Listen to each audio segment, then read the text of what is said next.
Hey guys, I have some very sad news about 4141. You know him? That George Bush Heritage Unit?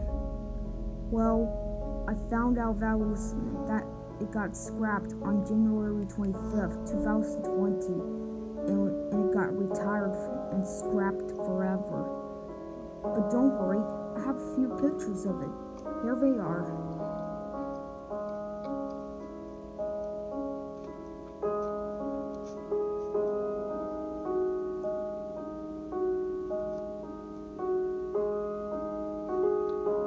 It had a great year and a great 15th anniversary, pulling all of those Union Pacific coaches.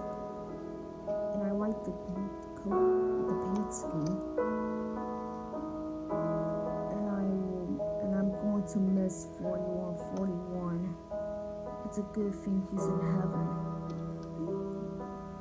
Well, I guess this is me signing off.